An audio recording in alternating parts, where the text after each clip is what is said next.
I think there's probably, we have 58 people, 59, so I think that's fine to start. So today, Dr. Grum is going to be speaking to us about vet school applications. Most of you probably know her since she's the animal science advisor, and she's a professor for animal science, and she is also directly involved with OSU's vet school admissions and has been for like many years in the past. So she has a lot of good insight, and if you guys haven't been to our last year's meeting, or if you have, you know that a lot of the stuff she says is very relevant and helpful. So I think this is a good meeting for you all to attend. So Dr. Grum, if you want to start, I think you should be able to screen share now. Okay, so I'm unmuted, and hi everybody. Many of you know me, and many of you have been, used or abused by me in class for many years. And some of you are my advisees, and it's fun to see all the names up here, which is really cool. Welcome to my basement. This is where my husband and I hang out and get our work done. He's a beef cattle guy, so you can see the pictures in the back. And this is just who we are and what we do. So far as talking to you guys about the things that was told that you're interested in, and we'll just launch right into the applications. I've read hundreds of applications, and I've read hundreds of essays and letters of recommendation and all kinds of that stuff. So I'll tell you where people have done well, and I'll also tell you where people have really completely, unbelievably screwed up. And that way, maybe you won't do any of those dumb things, and you'll be able to do a lot of things that go really well. Okay. So one of the questions that was asked was, what's the weakest thing on the application? And probably the weakest thing on the application overall is going to be the GPA. And to be honest, I'm going to be real blunt with you guys. If you don't have an overall 3.0 or higher, please don't apply. You're generally wasting your time. You're wasting your time, you're wasting your money. And the reason is because along with you, there are 20,000 other applicants in the system. And there are many places for many people. Vet school may or may not be the right place for you, and that's okay. It's a heavily science-based accelerated master's program. Okay, that's really what it is. If science and math, or especially life sciences, are not your thing, but you're really good at something else, you're really good at art or sociology or psych or criminology or something else, you will have a place in this world. But if you're not good at life sciences, this is not a good idea, okay? So a 3.0 or higher, or you will not be competitive against those other thousands of people. That means spending a lot of money on your part and spending a lot of time and frustration and other things. So if you're going to put effort into your courses, put it into your sciences, okay? That's where the real effort has to be. You may be a whiz at rock climbing, you may be amazing at history of art, I don't care. I mean, that makes you a more rounded person, good, but it doesn't make you a good applicant. What makes you a good applicant is being good at life sciences and being good at people skills.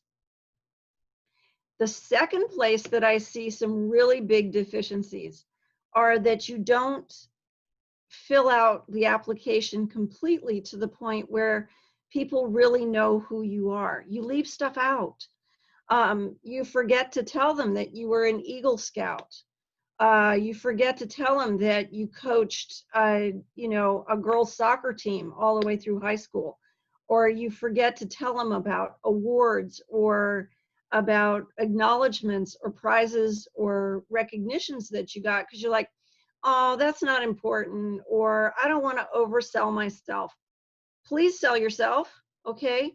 They have no idea who you are without getting the paper, without really seeing you on paper. So if you got an award, even if you think it's something small, it says something about you, that you were recognized for your efforts. Scholarships that you applied for and got, recognitions, please don't forget those things, because you need to stand out as an applicant. And if you forget to tell them that you're an Eagle Scout, it's like, are you kidding? I mean, that was huge. What if you forget to tell them that you were president of your FFA chapter in high school? You know, that was something that my stepson happened to leave off his college application. I'm like, really? I mean, that was a big deal. Okay. So don't undersell yourself, or flip side of that, make sure that everything that you have done that is positive for you is on that application. Even if you don't think it's a big deal, it is a big deal. It matters that you show them who you are and that you've been recognized for your efforts. So, because otherwise you don't stand out, you don't look any different than somebody they pull in off the street and go, hey, tell me about why you want to be a veterinarian, you know. So you want to do that. Secondary to those things that are missing, one of those is for the passion that you have for the profession to really come out. I mean, really come out. I mean, you don't have to stand there and yell in your essay in capital letters, I want to be a veterinarian. Yeah, we get that. Okay. But when you answer your questions, instead of babbling on about, I love animals and I love people and I love love and I love rainbows and whatever, that's cute, that's great. This is not My Little Pony. Let's go to, what are you passionate about? What drives your excitement about veterinary medicine? Because if you're not excited about it, if you're not really thrilled to be there, two things will happen. One, they won't know why you want to be a veterinarian. And two, you won't have the energy and the passion to get through vet school. So they want to see that you're there, you're on it, you want to be part of this. Otherwise, they'll just take someone else. So your passion needs to come through. And I would say probably the fourth thing that people do is they don't phrase things very well. And what I'm talking about with that is they'll ask you questions. In your application, there will be essay questions to answer. And they will give you a very short amount of space to put that in there. And you have to respect that space, because the computer just cuts you off after a certain number of characters. And so let's say that you have 2,000 characters to explain what you think, what your goals are as a veterinarian. And you start talking about, well, when I was 8 years old, I decided I was going to be a veterinarian because we took my sick dog to the clinic and they had to give him medication. And I thought the doctor was, how many characters did you just waste doing that? Oh my God. Answer the question. I want to be a small animal practitioner and I may want to specialize in nutrition. Thank you. Okay, you answered the question. Bless you. That's lovely. Then you can go on and talk a little bit more about what your plan is. But when they ask you a question, hit the nail on the head and stop babbling. You don't have space to tell your whole life story.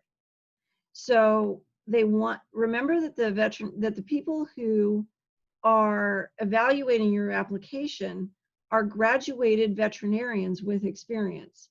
You don't need to go on about how magical veterinary medicine is and how amazing veterinarians are and putting them on a pedestal. This is not a magical mystery tour, okay? They know what veterinary medicine really looks like. You may want to talk about wellness issues. You may want to talk about compassion fatigue. You may want to talk about some of the stressful cases you've seen. Yeah, that resonates. Talking about, you've loved animals since you were a child and, you even made sure that your hamster had costumes at Halloween. That is not what they're looking for. So show them you're a professional, show them you understand the profession, but don't turn it into some kind of a magical event. That bloom went off the rose for most of the practitioners a long time ago. So those are the things that I see are kind of missing from or kind of goofy on applications. People spend too much time talking about everything and everybody and not really focusing on themselves and the answer to the questions. The more you focus, and I know you're taught not to do that in your English classes. You're taught to create a story, to weave a tale, to leave that beautiful nugget of conclusion at the end. Please don't do that in your veterinary application. They're reading, each of the people who is reading these is reading about 30 to 50 of these applications at a time. They don't want to go on a treasure hunt. They want you to just hit it. I want to be a small animal veterinarian, probably specializing in nutrition. Here's my interest and here's why. And then you use your characters efficiently and you answer the question and they love you. If you babble, that's another story entirely. I, on the other hand, am paid to talk, so I babble. But if I'm writing something down, I'm going to be really efficient about it because I know my audience. And I think that's what you need to remember is your audience is graduated veterinarians for the most part. Sometimes it's technicians too, and they're just as much in need of efficiency as your veterinarians are. But mostly they're professors, they're graduated veterinarians. They're not looking for a whole lot of glitz and glamour. They just want to know what you think and what you believe. Another thing that came up was, what about interview tips? This is fun. Interviews can be magnificent. They can be the best thing that happens to you. They can be a great conversation, or they can be a complete crash and burn cluster, okay? Or something in between, like, okay. So let me tell you that we currently have, among the veterinary colleges, and I think there are up to 32 now, Long Island University is now taking their second class. So if you're, from New York, you got two choices now. If you're from New Jersey, you actually have a new choice. Yay! Oh my God, it's so hard to be from New Jersey because there's like no school. But anyway, so Long Island is taking their second class. Texas Tech just got approved for their curriculum. They'll be taking their first class next year. And so we have some new choices, which is really cool. But one of the things that schools have to decide is, are they going to interview? And it's an expensive process. It's one that they spend a lot of time and effort developing if they're going to do it. And it's sometimes hard to recruit people to do interviews because either they don't like to meet people that way, or they're afraid of putting themselves out, as an interviewer or whatever. But the schools who do choose to do it, there's, well, I guess there's 4 different types. One is the school that just doesn't do interviews. Cornell, for example, does not do interviews. They decide everything on your GPA, your essays, your letters, your experiences. That's it. They don't meet you, they don't talk to you, they don't care. They're just going to do their evaluation of your application. Unless you put a picture with it, they don't even know what you look like. The second kind is the individual interview. This is what a lot of the offshore schools will do, like Ross and St. George's. They'll have a graduate who lives in the United States, hopefully close to you, either come and talk to you in person, or in these days of COVID chaos, they'll talk to you online. This is also the kind of interview that you would have if you happen to be out of the country. For OSU one time, we interviewed a very, very pleasant, excellent candidate, and we couldn't get her to come to the school because she was in Singapore at the time. And so we Skyped with her and it worked out great. Now we can Zoom, that's even more efficient. So one-on-one, either in person or Zoom meetings, those tend to be very casual. They're 45 minutes to an hour. It's usually one person, and they just talk to you. They ask you a few standard questions, like, why do you want to be a veterinarian? Why did you pick our school? Things like that. And then they just chat with you. What are your interests? What are your goals? Tell me about your experiences, things like that. And they're usually just really very pleasant conversations. You don't know how you did at the end of it. They aren't going to tell you, well, I really liked you, I'm going to tell you that you're admitted. They're not going to tell you that. They'll thank you for your time. And of course, you will thank them for theirs because you're polite and you're professional. And then you have to wait a while before you get a response back from the school about your interview score. And it can be a few days, it can be a few weeks. Those with rolling interviews, kind of like Ross University, St. George's, those guys, they start their interviews early, usually in October, And they may do interviews until they finish getting their class together, maybe all the way through into February. So you may have to wait a while before you hear back. So be patient. Not hearing back right away is okay. It's not a scary thing. I know it's uncomfortable, but it's not scary. So that's the second kind. The third kind is what they call a multiple mini interview, or MMIs. Schools like Texas A&M, Virginia Tech, a few others are doing those. I used to think really negatively about those, and then someone put it into a different context for me. Think about when you take a class and your entire grade rests on just a midterm and a final, or just a final exam. That's kind of scary, right? I mean, you're putting all your eggs in one basket, and it's a huge thing. What if you're doing a project? Okay, your entire grade depends on your project. If it goes great, wonderful. If it doesn't, that's really bad.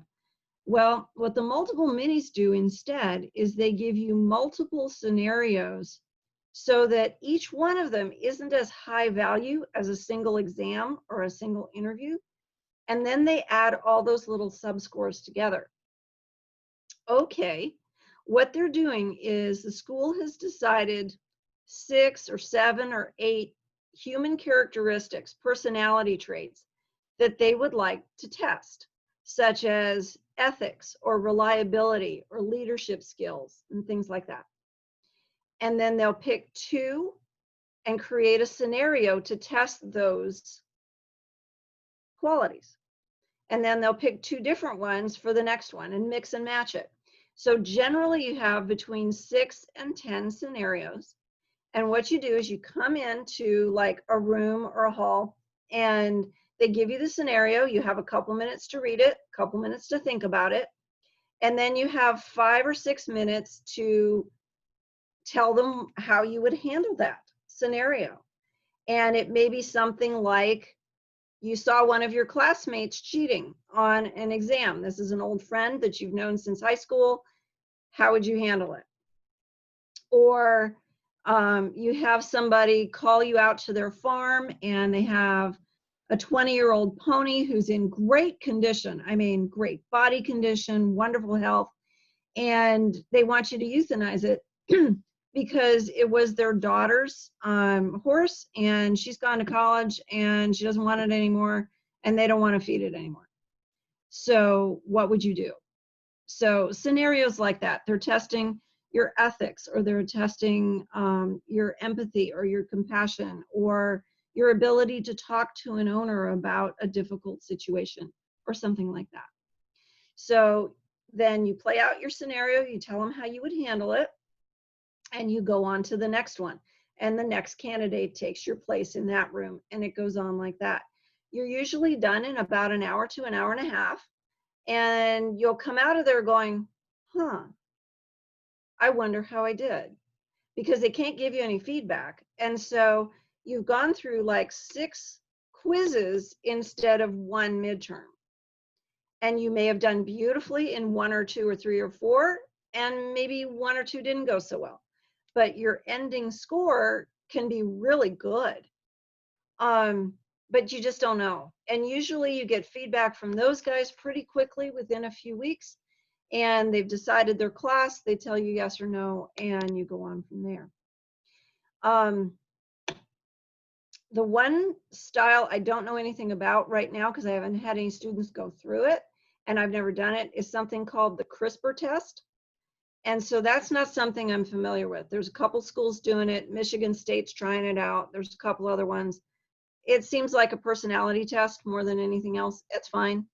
You just, sit there and do the test and be honest. That's fine.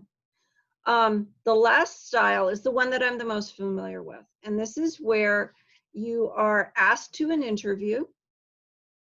And in that interview, you will have 2 people who will ask you standard questions and just basically have a conversation with you. One of those people has to be a licensed veterinarian. The other one may be a staff, a professor, a technician, or even a 3rd or 4th year veterinary student. And they go through training on how to do interviews. I will tell you that the students I've worked with have been magnificent, and they've been wonderful interview partners. And I always appreciate working with the students. It's great. Some of our older veterinarians from practice can be a bit crusty and snarly. And so I don't always like working with them because they make people feel uncomfortable. You know, they just look at them and go, why did you answer that?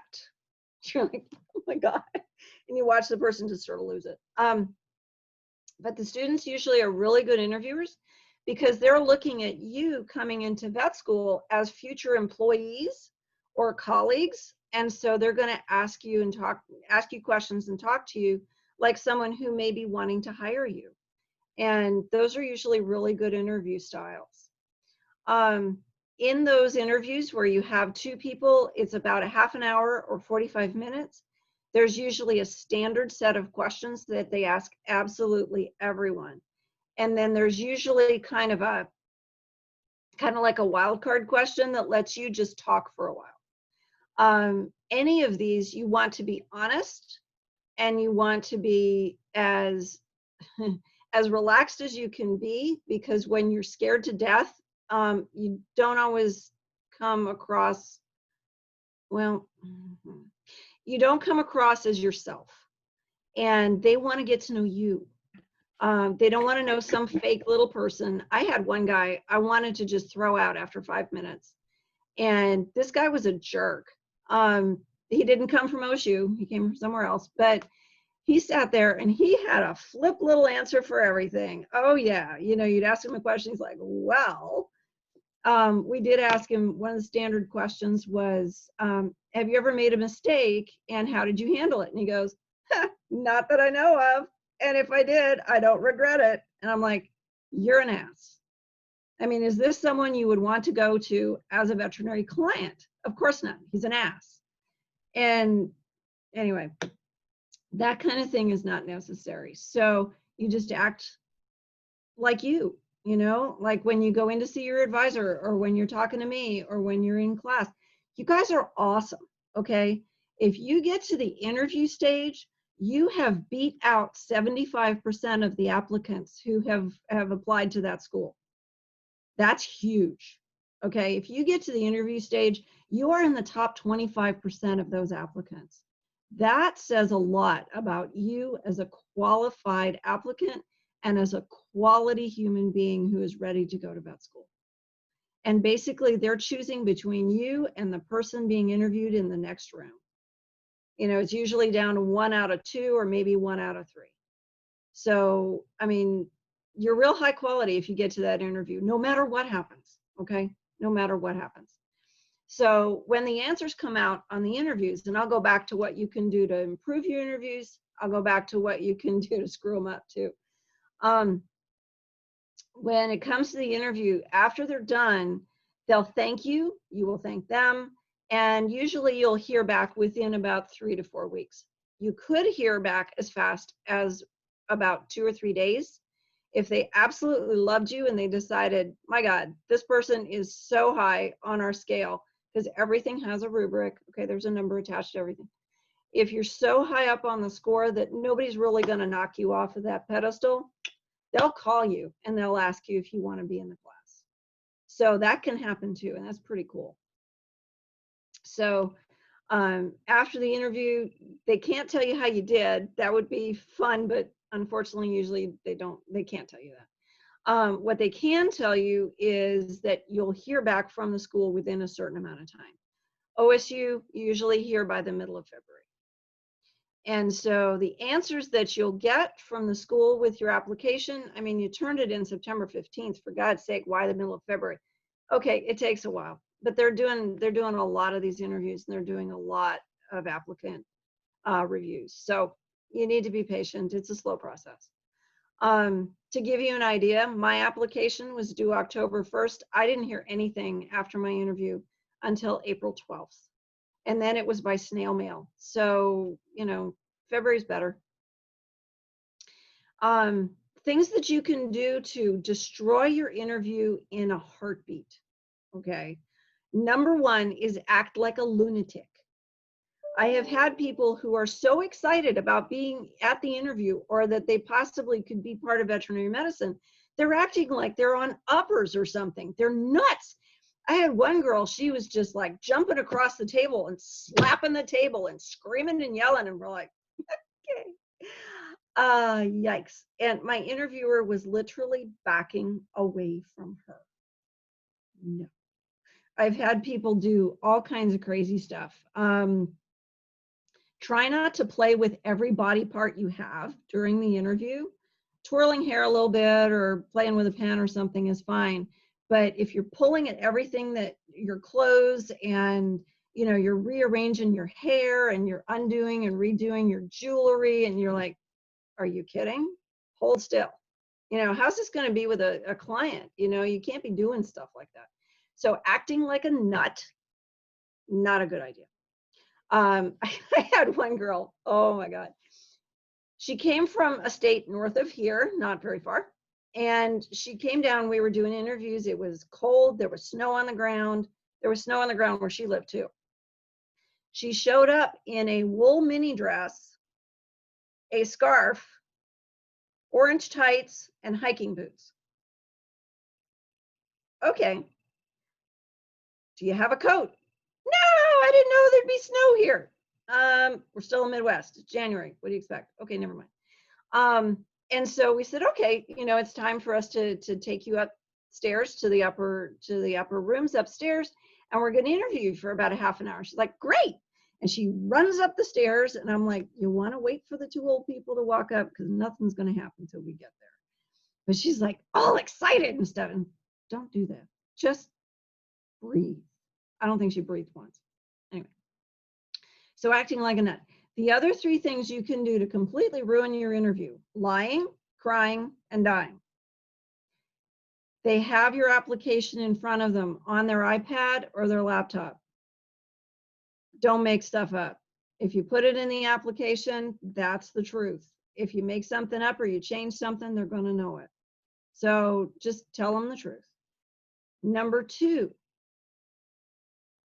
crying. Sometimes they'll ask you a question that may bring up a memory. They'll ask you for an example of something, and it may have been a difficult example for you.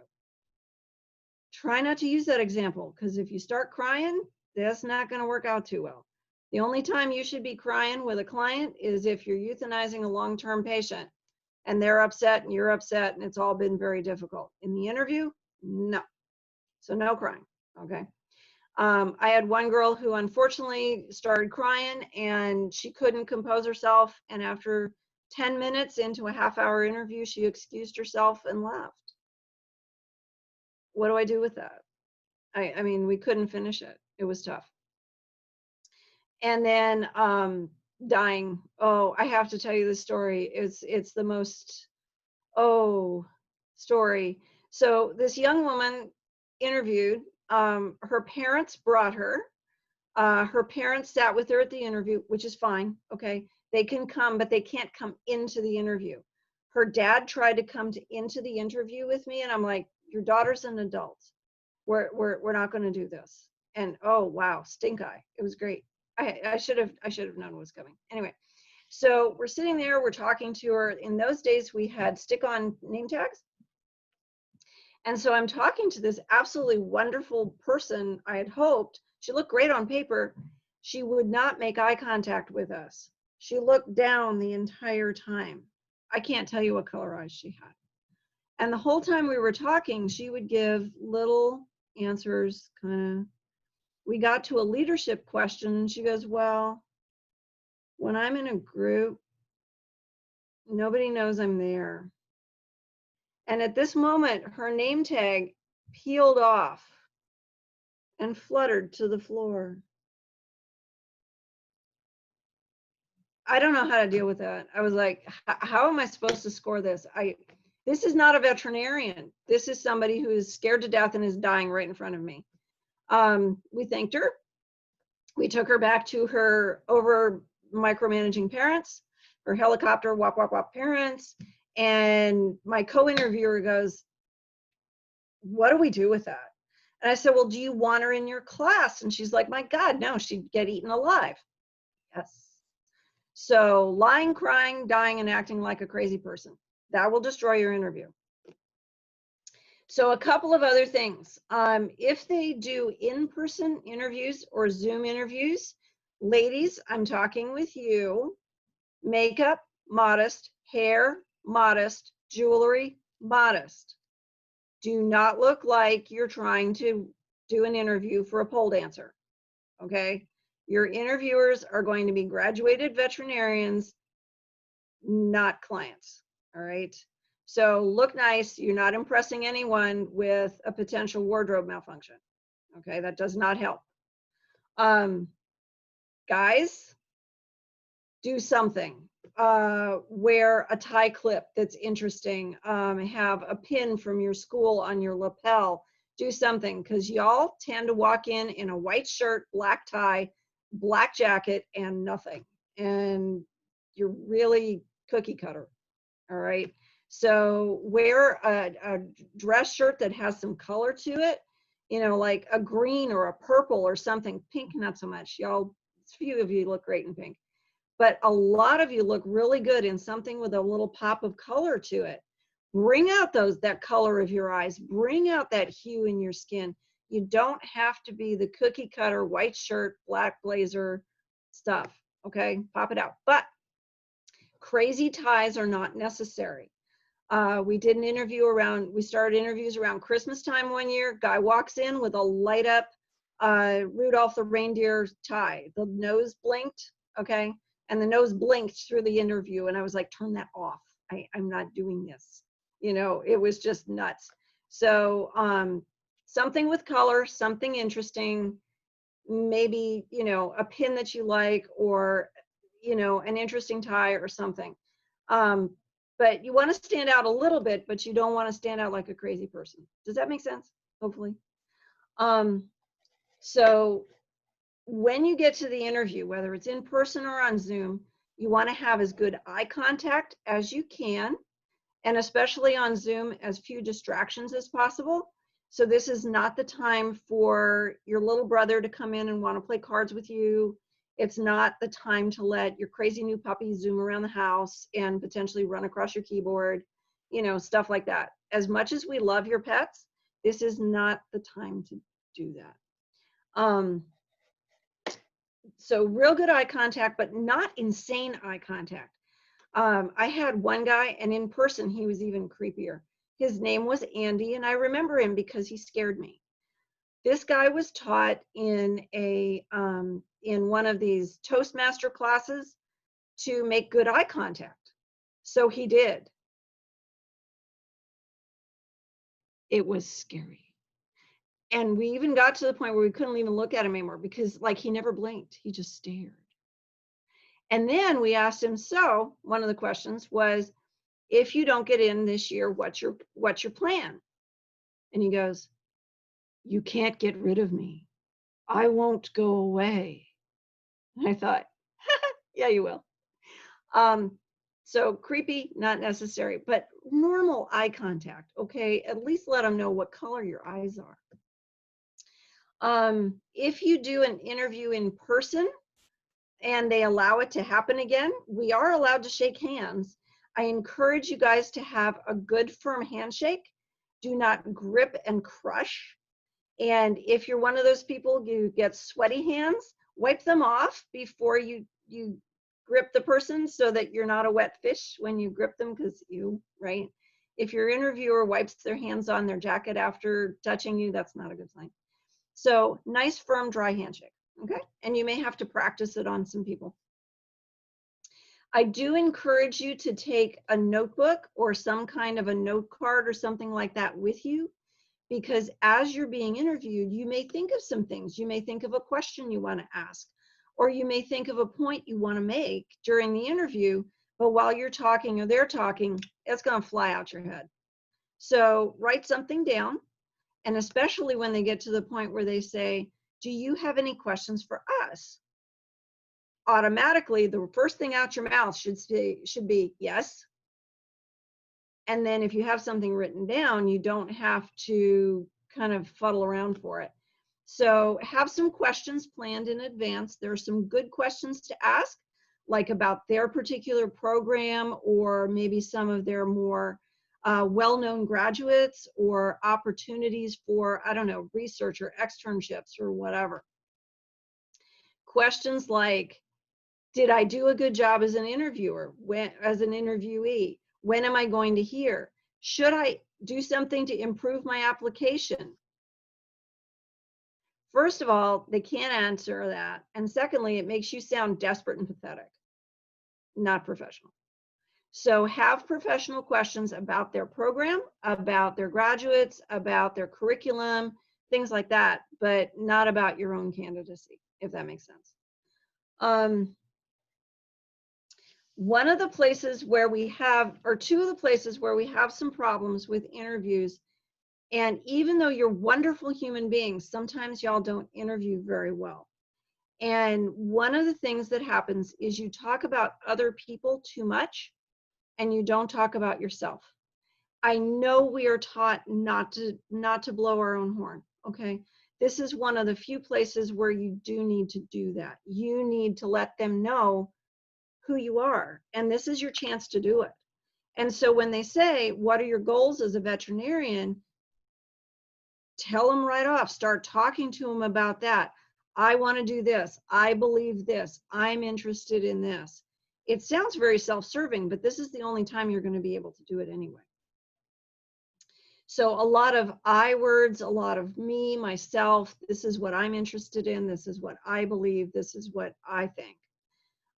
That's who they're interested in. When they're in the room with you or they're on Zoom with you, they want to know about you. They don't want to know about your Aunt Carol, who, you know, worked as a technician in a practice in Arizona in the 70s. They want to know about you. And so focus on yourself. It sounds weird. It's uncomfortable. We're taught not to do that, but this is the one time you need to do that. Remember, it's between you and the person in the next room.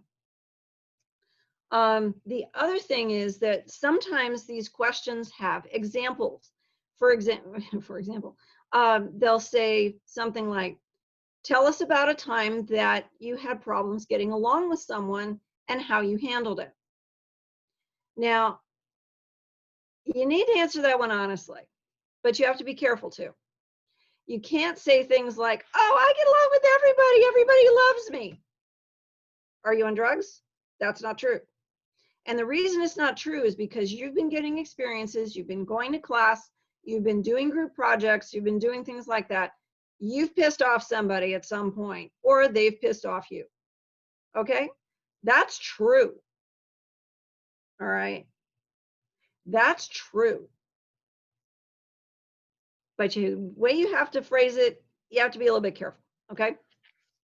So let's say that they say, okay, we don't all get along with everybody. Tell us about about a time you didn't get along with somebody and how you handled it. Okay. What they want is a nutshell of a story. They don't want everybody's, he said, she said, they did, whatever. Nutshell it. And I'm going to give you an example of this that was my absolute favorite on this. The second thing that you want to tell them is, what lesson did you learn from that experience? What nugget did you get from that?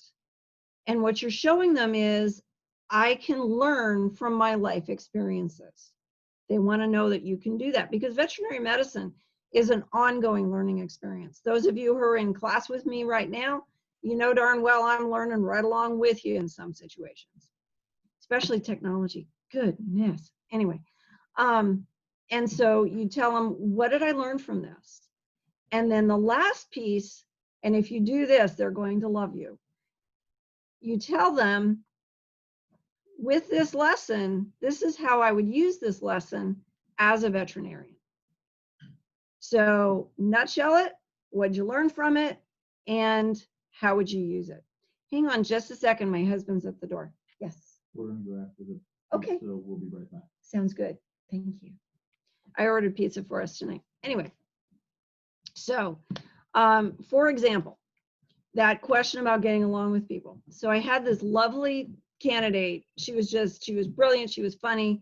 She was very composed, very professional. And I asked her about getting along with somebody. And what she told us was there were 4 of us living in a suite in college.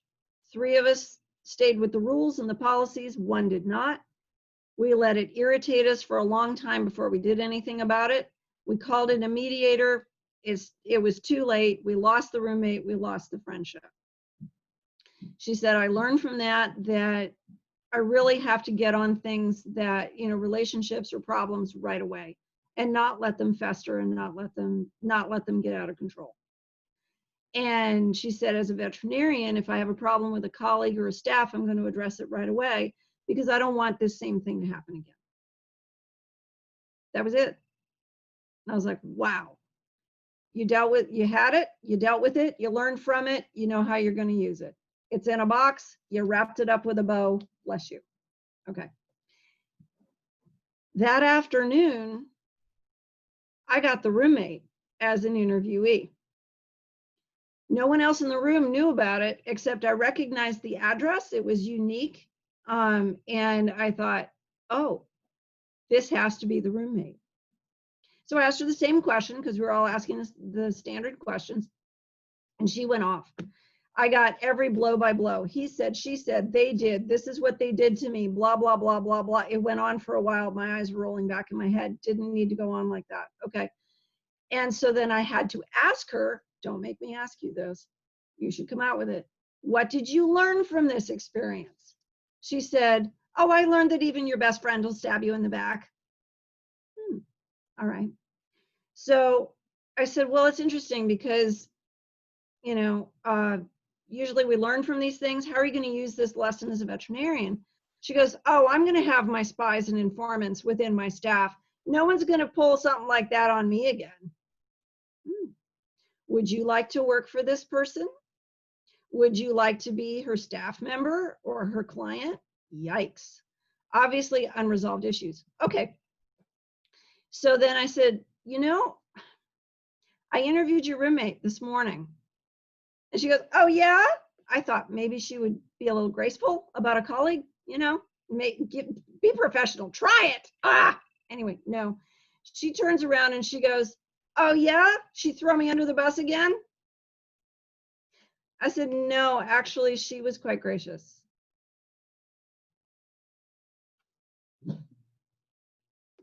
So when you choose an example, choose one that you have resolved and doesn't make you have an emotional breakdown. What did you learn from it? How are you going to use it as a veterinarian? If you do that package for your examples, they will love you,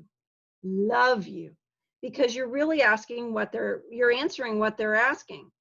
As a professional, do you learn from your experiences? And what are you going to do with that lesson? That's what they want to know. Whatever it is that you answer, okay? You may have a different answer for that experience than the person in the next room, but you're being honest and you're being forthright and you're being organized, and you've shown that you can deal with experiences, you can learn from them, and you can use them. The problem that we have when we ask for some of these things is we get the person's entire life story without really knowing what the nutshell of the issue was. And then we have no idea if they learned anything from it. And sometimes even when we ask, we don't get much of a response. So it's super important to try and be as collected as possible. And that's why I said, try and be as relaxed as possible. Because if you're fearful, if you're freaked out, if you're stressed out, you're going to babble and you're not going to do what you need to do in that short time frame, if that makes sense.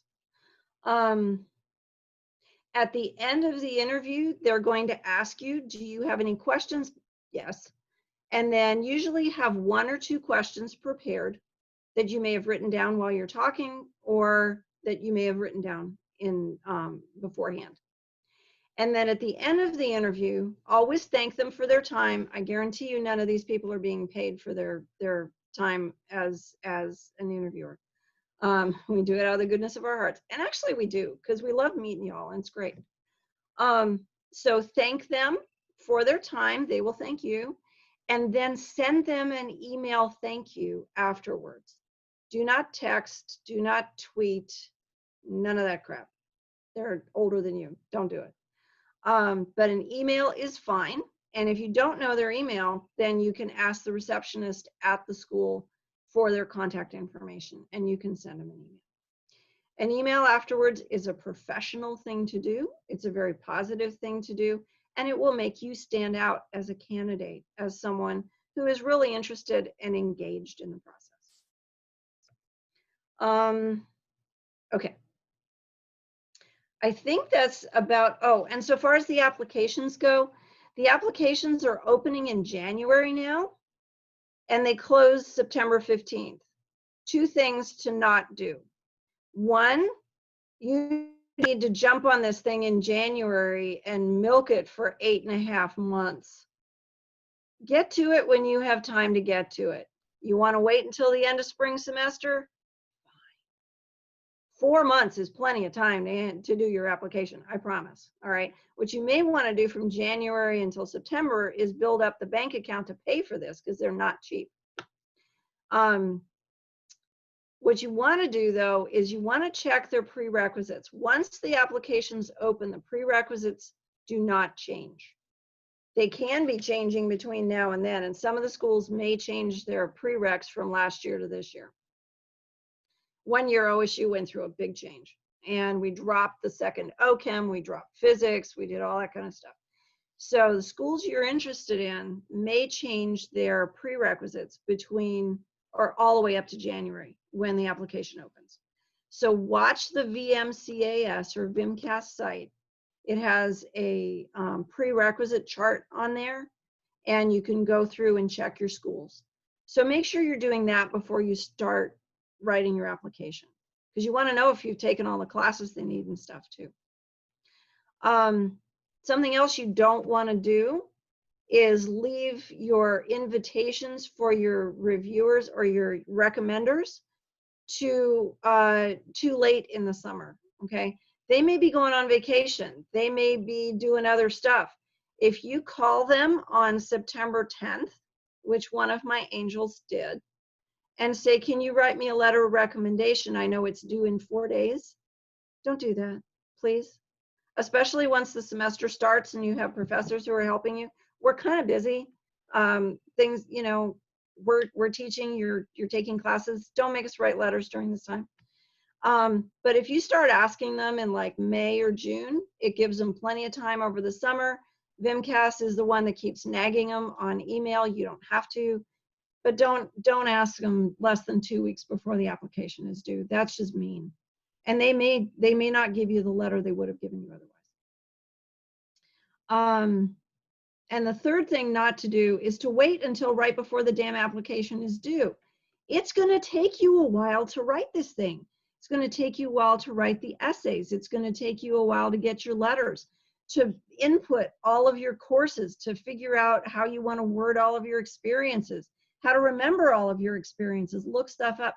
Don't wait too long, because all of a sudden you'll be pulling all-nighters for class and your application, and it's going to be a mess.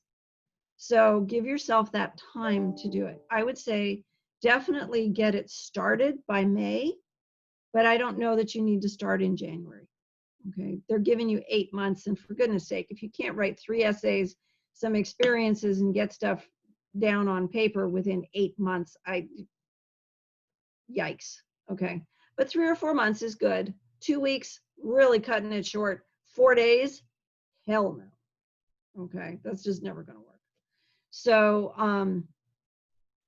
with that, I would love to hear any questions or anything, because you know, I don't want to take up your whole evening, and you probably have other things to do too. So does anybody have, how do we want to do questions?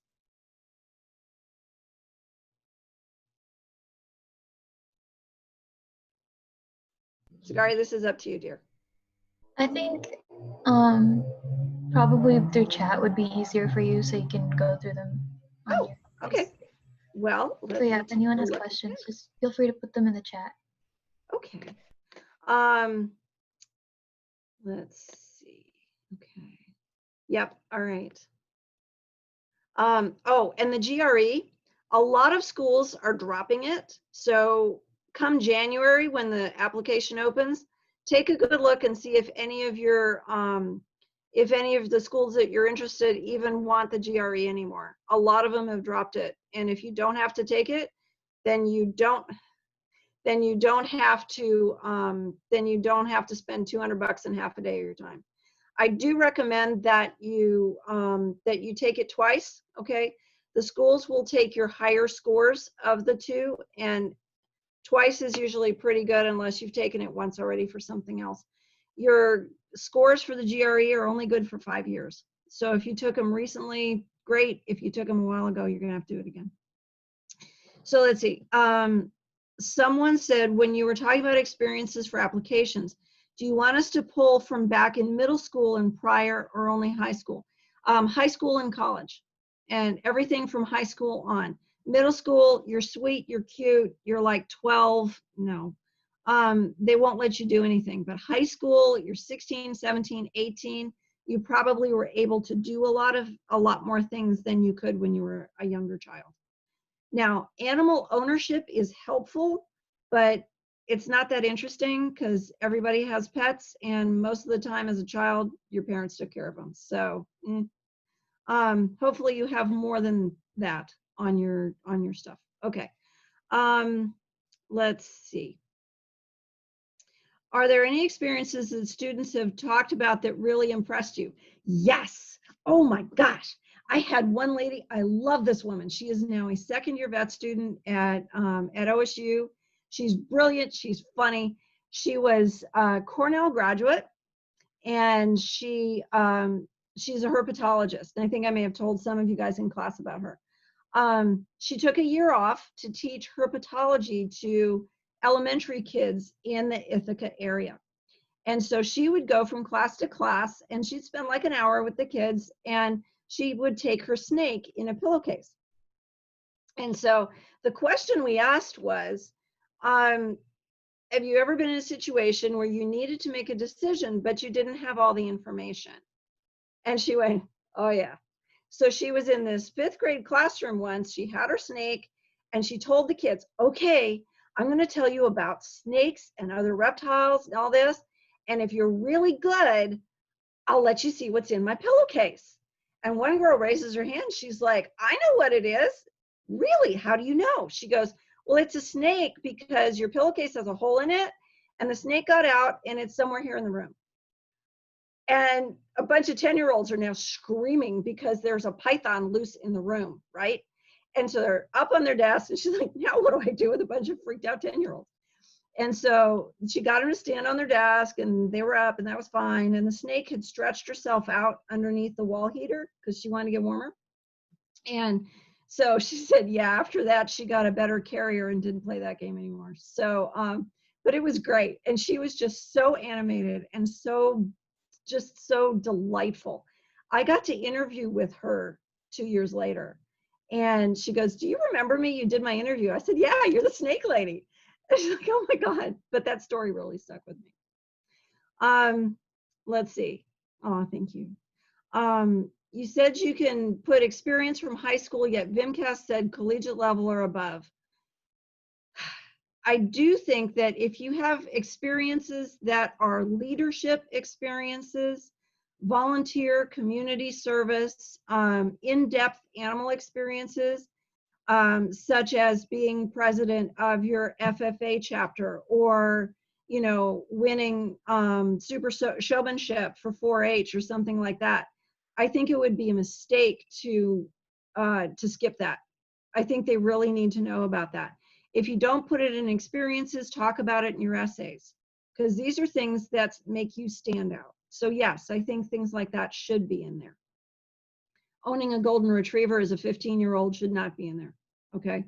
But if you're doing something else, like you got your Eagle Scout or something like that in high school, heck yeah, put it in there. I'm sorry to interrupt. I have to go to another Zoom meeting, but that was my question.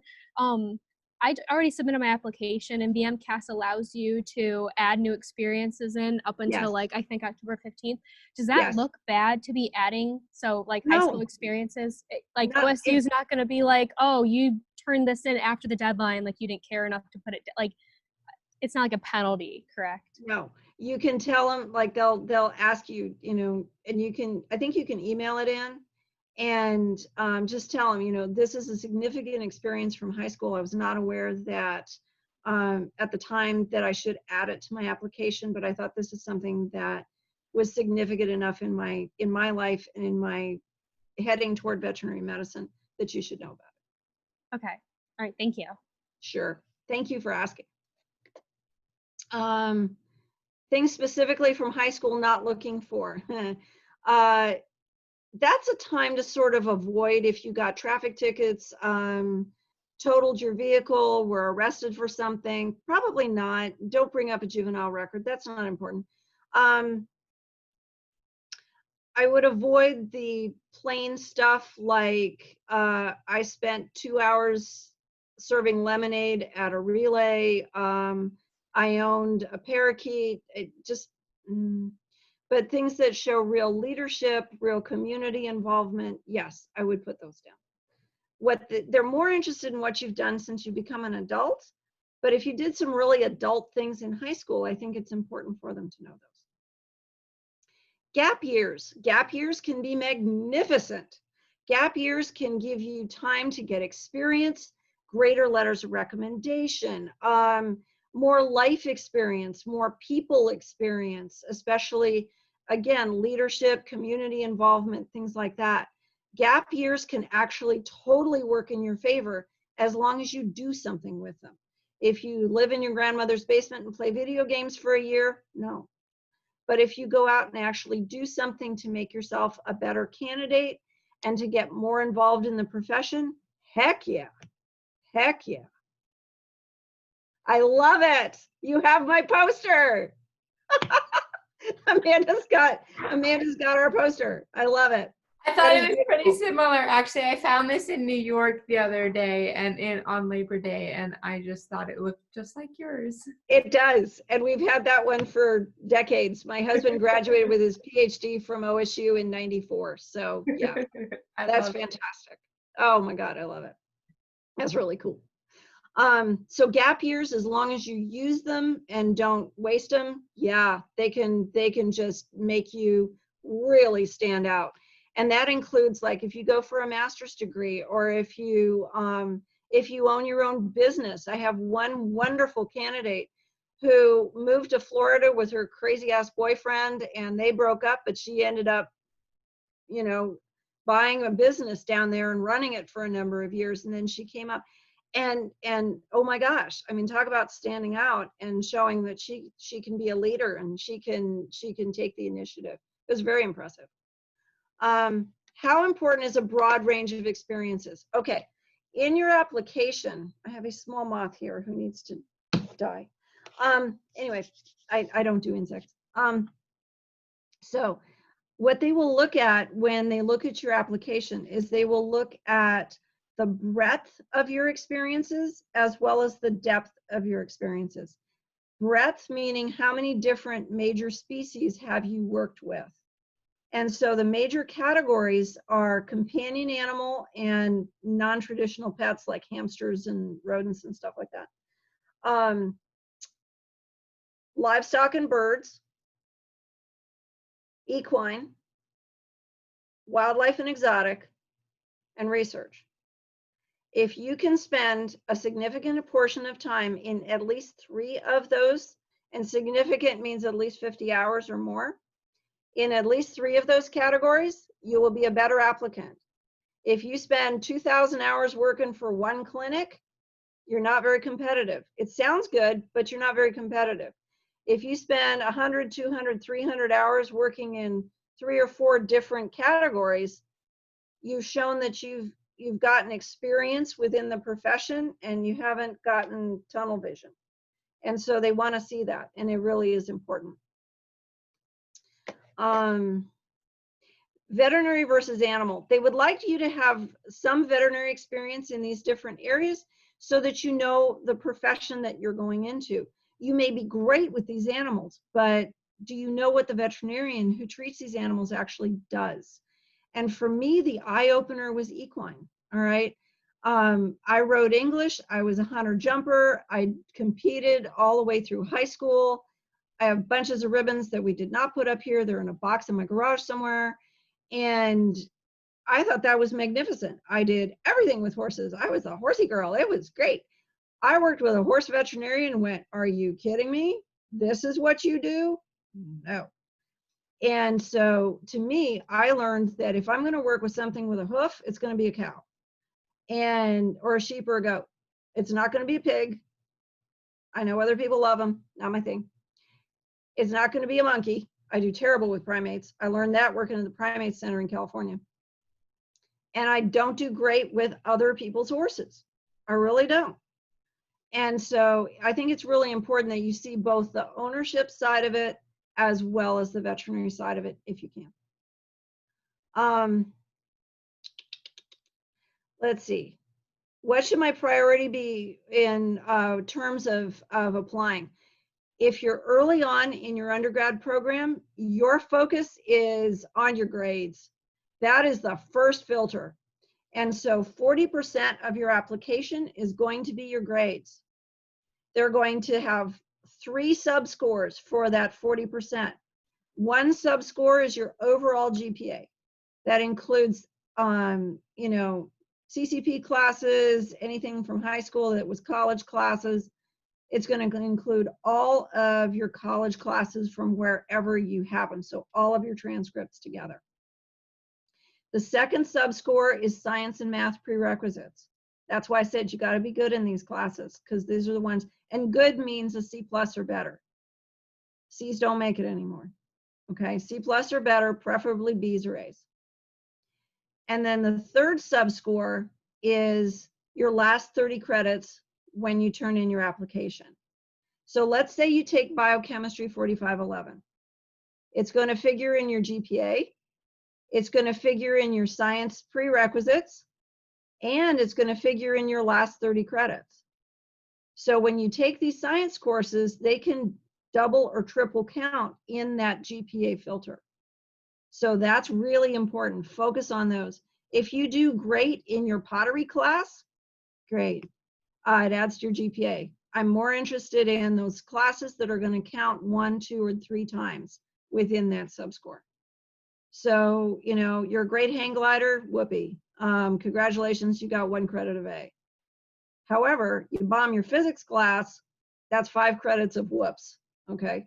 So focus on physics and let hang gliding go for a little bit. Okay, I'm a non-traditional student. I have already a bachelor's in a non-science field. Wow, you're gonna stand out, that's really cool. I'm coming back for prereqs. I've had a lot of people do that, it goes really well. Couple of questions. Non-traditional students viewed differently from students with science degrees? Yes. And the reason that you're viewed differently is because you have already completed a degree. Wow. All right, that's really cool. So that makes you stand out. And it depends on what you did it in. If you did it in underwater basket weaving, probably not so much. If you did it in something that is fairly serious, let's say that you did it in criminology, or you did it in, oh wow, what are some of the other fun ones? Music. Music is a fascinating one. And the reason is, I'll tell you, I interviewed this wonderful woman who is now a cardiologist in Seattle. And she was a music major before she came to finish her prerequisites. And I asked her what she wanted to do with her career. She says, I want to be a cardiologist because I'm a musician. I have a trained ear. I can hear rates and rhythms and sounds that other people won't pick up. I think I'd be good at cardiology. And she is. So depending on what you've done, it can be a huge plus. It can make you really stand out. How do prerequisites? Oh, you need to finish everything except for essentially 1 class, and depending on the school, maybe 2, before you turn in your application. I would leave your weakest expected prerequisite to last. So for example, if you choked your way through Gen Chem and organic chemistry, Gen Chem for me, the bane of my existence, oh my God, I still got in, I still graduated 34 years ago, but that's a different story. So You got through and you're like, biochem is going to be squeaking through by my teeth. This is not going to be great. Leave that one until after you turned in your application.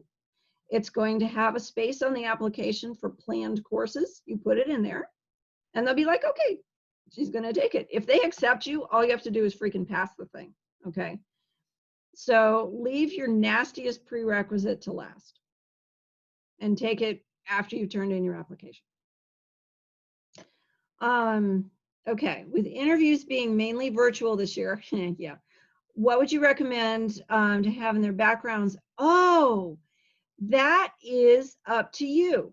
Okay, if something in your house where you usually have your laptop is something that embarrasses you, you know, like some kind of weird picture or your brother's, you know, porn poster or something like that, don't have that in your background.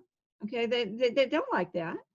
On the other hand, pretty much everything else is fine. If you go out of your way to try to impress them with one of these backgrounds, like their school logo or something, be aware that every time you move with one of those virtual backgrounds behind you, there's a delay. So it looks a little funky sometimes. I would say just pick a place where you're comfortable. Like if you're sitting at the table outside on your porch and you know you're got some greenery in the background or whatever, it's great. What I would say is try and keep as many distractions out of the screen as possible. So this is, you know, this is not a time for your cat to jump on the screen or, you know, your dog to want to play tag or whatever. But the background doesn't usually matter too much. But I wouldn't go out of my way to try and impress them. It's not likely to be useful. And like I said, if you have something X-rated back there, that's stupid. Let's see. I know that you have to have a recommendation letter from at least one veterinarian. Yes. Can this be a licensed veterinarian that's a professor? Yes. Does it have to be a vet you've worked with in the field? We do recommend it because when they give a recommendation about what kind of a veterinarian you're going to be, it's really good to have a recommendation from a veterinarian who has actually worked with you. Now, that being said, if you're working with a professor and you're doing something like being their laboratory assistant or their TA or something like that, that's working with them too. And so it's better if they have had some experience interacting with you in a way that is not, that's not professor-student. You know, like I have 2 TAs working with me right now. Both of them asked me for letters of recommendation. Super easy to do because I've worked with them. I know them very, very well. And so I was able to write them a very positive recommendations because they're amazing. And I know that because I've worked with them. Let's see. Right, we did talk about that. Let's see. Does it look bad to add experiences happen before the application was due? No, and I think we talked about some of that. One thing I really desperately don't want you to do is project. Let's say that you started a new experience September 1st. The application was due the 15th. You probably put in a few hours, okay? Be true about those hours, but don't project. Don't be, and I'm going to be working there for a year and I'm going to put in 2,000 hours and I'm going to, well, what if you get hit by a car? What if you get sick? We don't know what you've actually, you know, only write down what you actually did. Okay. Don't project. That's a bad idea. I'm a transfer student who studied engineering before coming to OSU. Wow. Kudos to you. Holy crap. Should I include my leadership positions and clubs from engineering? Yes, 100%. Absolutely. Absolutely. I mean, wow. Yeah. The whole engineering thing, you're going to be amazing. This is going to make them think about you as a potential orthopedic surgeon or a radiologist or someone who's going to be using your engineering background along with your veterinary medicine. And so they may focus on that quite a bit. But yeah, your leadership positions, all that, everything you've done in there, absolutely put it in because they will pay attention to that one. That's going to be really interesting. I have an Associate of Science degree. Will those help? Yes. because you have done something that the average applicant has not done. And it shows that you can complete a program and that you can, I'm guessing, yeah, you said Associate of Science. You've completed a science degree already. You've done more than your high school diploma, and that's going to stand out. Yeah. On the average science GPA you would expect from a competitive graduate. Oh boy. Okay. I would say that we really need to be in the B range, 3 or higher, would be terrific. When we start looking at those science GPAs, they need to be in the 3s. If you're running around with a 2.1, 2.2, 2.3 for your sciences, they're going to look at you and say you don't do science. You may be fantastic at other things. Where are your A's and B's? Wow, this is great. But they're not in science. So yeah, the sciences need to be high. Top recommendations for what to do as an undergraduate, specifically first year, to help you stand out when it comes time to apply for vet school. As a first year, get great grades. As a second year, start getting involved a little more in the clubs or organizations that you're in. It's time to start running for office. It's time to start getting involved. Maybe be social chair, maybe be treasurer, something like that. You don't have to be president straight off, but it's time to start showing that you're interested in a leadership position. Second year, definitely third year. And start getting experiences. Use your internship as a good experience. Start looking into how can I do more than ride in the truck with somebody and, you know, watch them do a castration from the cab of the truck. You know, let's see, what kind of experiences can I get to start getting more involved? But don't let your grades suffer, okay? First year, all about your grades. Build that foundation, make that sing, and then you can build on it from there. What will potential schools view? Pass, no pass. Oh God. All right. The schools are giving us a buy across the country for spring of 2020. They're being very nice about it. I don't think they're going to do that twice. Typically, what schools will do with a pass is they will assign it a grade of C. If you can do better than a C in the class, keep the grade, because you don't want those C's. When they sit down and figure out a GPA for your prerequisites, and you've got a pass for biochemistry, a pass for organic, whatever, they're going to turn those into C's. That's not going to help you. So I don't think you should take a PNP option for any of your sciences at this point. I think they're not going to be nice to you about it, to be honest. They're looking for you to be competitive, and that's not the way to do it. It looks like an escape at this point. Don't do it. If you need to do it for history of art or something, yeah, I don't care. But don't do it for your science classes. A good science GPA, we kind of talked about that. If your science math GPA grades are good, but your total is not, ooh, that's interesting. Remember that out of that 40%, one piece is your overall GPA, another piece is your math and science GPA. So it's going to add to your score. And so usually, honestly, usually if your math and science grades are good, I'm surprised if the rest of your GPA is not, because those are your toughest courses. But some of those things may be in your humanities or something you didn't pay much attention to. They're not going to worry about that so much. They're really focusing hard on your science and math grades. Are technician experiences more impressive than shadowing hours? Hell yeah. Because your technician experience are in-depth experiences, and you get extra points for that. Shadowing is like holding the wall up and watching someone else do the job. Technician, you got your hands dirty. That matters. And that counts for depth of experience. Absolutely. Does it look better to hold a consistent job at a small animal practice and add another smaller experience, or spend more time building more experience in other areas of vet med? Having a consistent job is really impressive. If you're holding down a regular job, that shows to your maturity and your reliability and your integrity. So that's important. If you need to be working full-time or part-time, We understand that 3/4 of our students are working at least part-time. And then adding in other experiences, sure. If you don't have to be working as many hours and you can spend more time at another experience, then try and do that. And yet when it comes time for the application, you can put in your essays, I needed to work full-time because I support myself, you know, and that's something that really is important. Each one of you is going to turn in different experiences. Let's see, how do you recommend to keep track of an experience from high school and being an underclassman in college? What information? Oh, okay. You need how many hours you work there. You need contact information.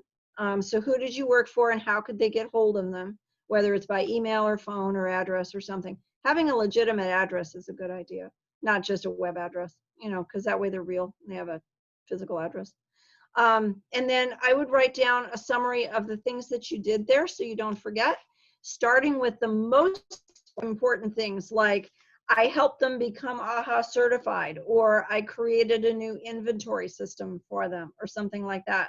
And then at the bottom of those experiences say, you know, and I clean cages, because everybody cleans cages, but not everybody starts a new inventory system. So something that, you know, the most important thing you want them to know that you did.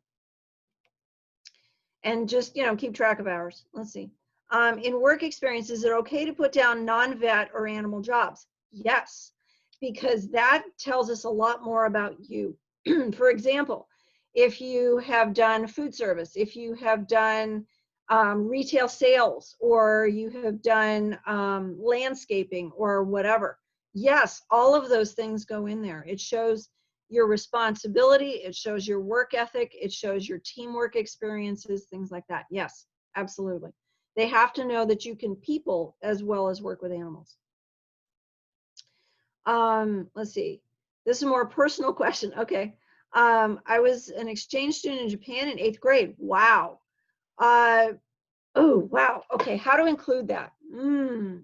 I think that you want this one to stand out.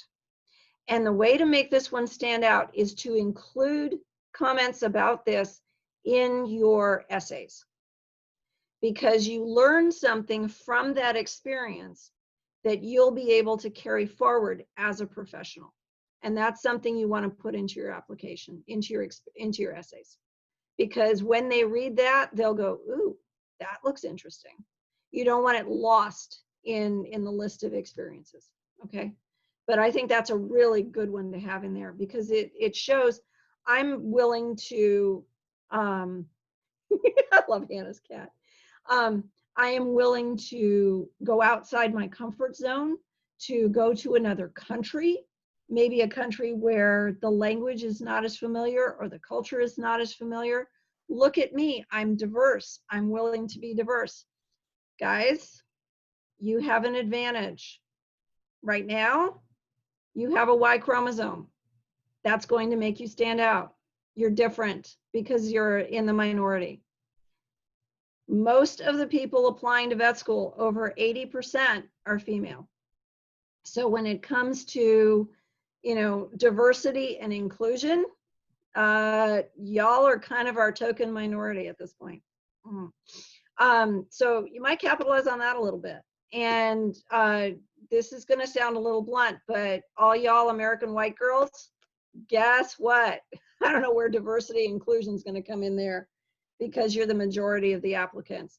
So if you have something diverse in your background, a study abroad, the opportunity to work with people who come from different cultures or backgrounds, or you are someone from a different culture or background, make sure that's in your essays, okay? Make sure that's in there, because this profession, when I got into it, my class was half male, half female, all right? It was run by a bunch of old white guys. And luckily, we've kind of changed the tables on that. Thank goodness. But we still got a ways to go. All right. We still look like a vanilla profession, and that is just not the way the world is. And if we want more people of minority and color and diversity in this profession, we have to be in this profession to be the examples and the mentors that they can then, you know, use for letters of recommendation and jobs and experiences and all that. So set yourself out there. How am I different? How am I diverse? How am I unusual? And things like study abroads make a big difference. Let's see. I love that question. All right. Who else do you recommend going to for another recommendation besides a vet? Your advisor, who hopefully knows you very well. And I do encourage you to get to know your professors, anybody that you've worked with. You need one letter from a veterinarian you've worked with, one letter from another professional, often another veterinarian, but it could be professor, advisor, whomever.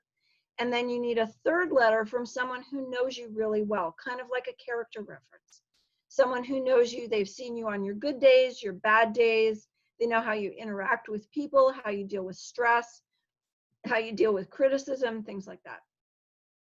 It can be a coach, it can be somebody, a Sunday school teacher, you know, all kinds of folks, anybody you've worked with that knows you as a person who is not related to you or is not your significant other. How much is animal work that isn't veterinary, like a dairy farm? Wow. Count for schools quite a bit. Okay. The familiarity with the production animals, especially, they are going to know that you can talk to a producer when they come with their animals and you're not going to sound like an idiot. You know, if you already know about their side of production, their side of their animal handling, their animal welfare needs, you're just going to be so much better of a veterinarian than if you have no clue. So these animal experiences are really important, especially for your future. Is holding a second job for 4 to 6 years working directly on hands-on with animals, but not in a veterinary setting? Yeah, that's still significant. It's employment, it's peopling, it's leadership, it's work ethic, it's all of those. Yes, that all gets included. You're welcome, Sarah. Is it okay to get 2 letters from doctors at the same practice? Yes, as long as they write different letters. Sometimes these little angels get together and they decide on one letter and then they send it twice, one with each signature. They need to be different, okay? So if they can write different letters because they've had different experiences with you, heck yeah, that's fine. Let's see. Can you add education trips that weren't study abroad? When you were with Girl Scouts? Yes, totally, absolutely. Anything that diversified your experience as a human being. You know, maybe showed you different cultures, maybe showed you different opportunities, career opportunities or other experiences. Oh, absolutely. Yes. Yeah. Yeah, these are really good questions. Wow. I am having so much fun. This is so awesome. I love being able to interact with you. I hate not being in front of you and being able to talk to you, you know, but I love being able to at least talk to you this way without a mask. Ah! I love it. You know, you're going to be in masks for life, right? So you might as well get used to them. Yeah. Okay. Do you prefer applicants having minors? Well, if you're in animal sciences, you have a minor. All right. If you're in some other situation, you may not. But I think it says something about your breadth as a human being, as a student. If you have a minor, it shows that you have other interests too. For example, I had a student who was an animal sciences student, and she got a minor in criminology. And I said, why do you want to do that? And she goes, because I want to be an animal defense lawyer. And I was like, wow, that's really cool. She ended up being a veterinarian who then went to law school. And wow, I think she's working in Georgia now, but she's just absolutely amazing. So, you know, you can have that. You can have a variety of other things. If you're not sure what to do as a minor, I would pick up something like general business. Because if you're ever going to do something like run your own business, you want to have a clue what you're doing. The other thing you might consider is a minor either in biological behavior, biological basis of behavior, or something else in the psych area, because you're either going to have clients you're going to need to figure out, and some of them are insane, okay? I know that clients can be fun, but sometimes they're just nuts. And it would be nice for you to be able to figure out what their nuts is so that you can kind of work with them or not. And sometimes the biological basis of behavior courses help you understand your patients better too. So I think there's opportunities there. What would you recommend we wear to interviews? Anything that makes you look like a professional and not a professional hooker. All right. And I know that's blunt, but I have seen stuff cut down to the belly button. I've seen backless stuff. I'm like, are you freaking kidding me? No. And those hooker heels that some of y'all wear, they're precious, but you start walking across they're not meant to be walked in, right? Okay. So you start walking, and if somebody has to catch you, I have literally caught somebody who tripped on the stairs in their heels. Don't do that. I would say a muted color like black or gray or navy for a jacket or a skirt or pants is good. And then something that has nice color in the shirt. The blouses can be nice. Watch patterns. If you have one of those shirts that has a pattern that makes people dizzy, don't wear that. But something that has a nice color that brings out, the color of your eyes or brings out the tone of your skin or something that when you wear it, people just go, wow, that's a nice color on you. It shouldn't glow in the dark. Okay. Yeah. But pantsuits are nice. Dresses are fine, just not cut up to the hip like this one girl. That was just nasty. The other thing about that knit dress is it spanned her hips, and her hips stuck out, like a skinny dairy cow. And I'm like, either you have parasites or you have an eating disorder, because nobody's that skinny. It was unfortunate. But I would dress modestly like you would to go see your grandparents or something. And but something with color in the blouse is really, really nice, because it does bring out your better features. Let's see, is there a major other in the animal sciences such as microbiology? Yeah, sure. I would say a bunch of our applicants are animal sciences, but we get biology, zoology. I've had people from textiles. I've had people from archaeology. I've had people from engineering, definitely. All over the place. Yeah, absolutely. As long as you have your prerequisites in there, whatever you want to do. But biology, zoology, and animal sciences are probably the top three. Let's see, I'm a graduate in the Masters of Veterinary Public Health program. Woo! That's cool. Do the core courses count as science classes? Yes. Those extra science classes pass the requirements like biochem and micro and stuff. Yeah, absolutely.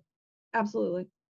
And the MPH guys are really, they stand out. I interviewed 4 one year, the year that my husband got in. I interviewed 4 of them, and 3 of them got in without any problem. They had just done such a good job in their public health program that, they clearly stood out as really good applicants. Is a pantsuit with a blazer or a dress more professional for women? I would say dress for the season. If you're being interviewed in person in January, don't wear a short skirt. You'll freeze to death.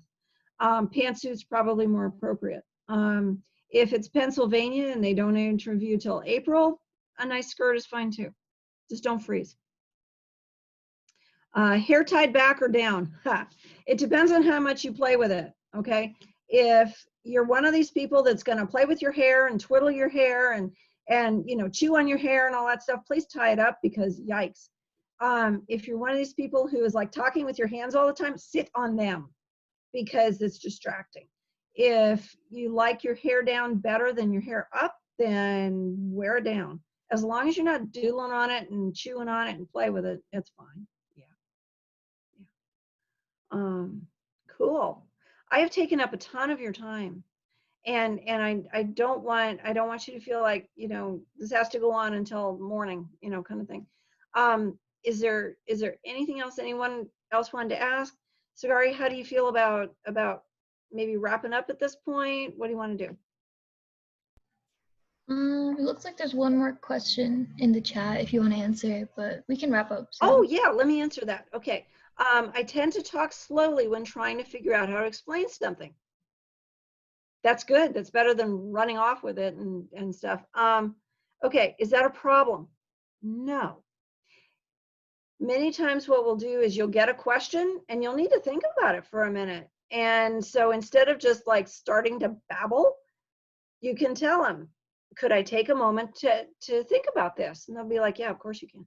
And then you can sit for a minute, collect your thoughts, and go from there. I think that makes plenty of sense. I would rather see that than having somebody just have diarrhea of the mouth. Yeah.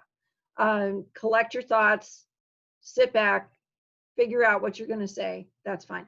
My husband has a mild stutter, and his interview went great because, you know, he waited, he collected his thoughts, he went from there.